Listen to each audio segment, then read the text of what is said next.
do you use fire in your witchcraft practice? Today is day 14 of the Neopagan November Challenge, and the prompt is fire. So I have a whole video on the fire element on my channel and going over the different correspondences and things, so I'm not going to talk about that today. Instead, I'm going to talk about ways I use fire in my practice. So the first, and what seems to be the most obvious to me, is candles. I like using candles for spells and rituals, as well as things like to represent deities. You can use candles as offerings, or just to set the mood, get some mood lighting. I use candles I purchase, as well as some that I make myself, like my ancestor candle I made for Samhain, or the rolled beeswax candles I make. I've also used fire by using my cauldron to burn things in. I've done rituals where I take a piece of paper and write stuff on it, and then I will burn it in my cauldron.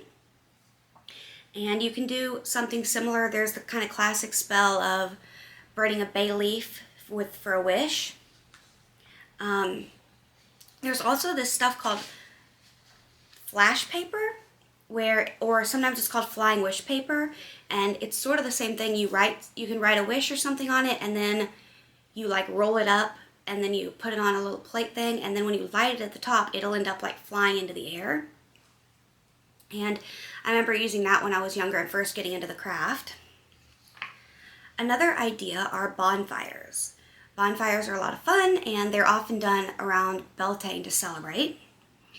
This can be like a classic bonfire, like a big bonfire, or using a smaller fire pit, like those metal ones, or like a chimenea.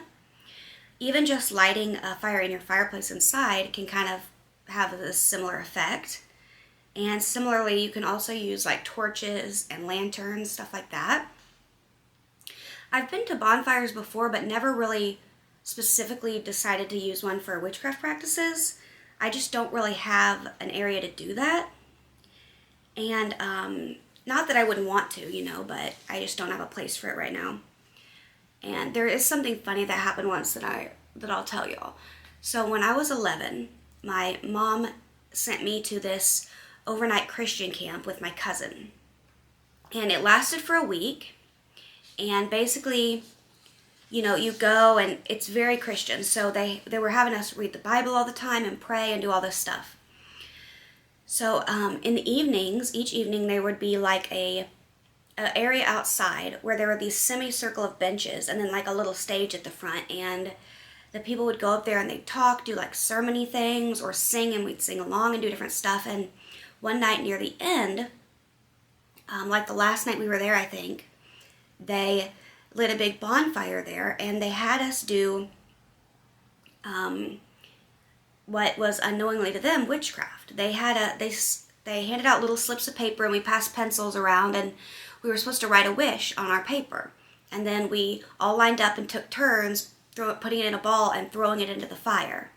And they even explained how the reason we were doing it as very similar to how we explain witchcraft. They were saying you throw it in the fire and your wish gets burned, and the embers and the ashes fly up into the air and fly up to God in heaven, which is very similar to how we describe in witchcraft, with the candle or the flame of a bonfire or whatever, taking the energy of that up into the universe, up and out into the universe. So I thought that was hilarious at the time. What else for fire? I guess that's really all I have to say. So not a long video today, but I look forward to seeing everyone else's responses, and I'd love to hear how you use fire down below. And so if you like this video, please subscribe. Stay tuned to see the next one tomorrow, and I will see you then. All right, bye.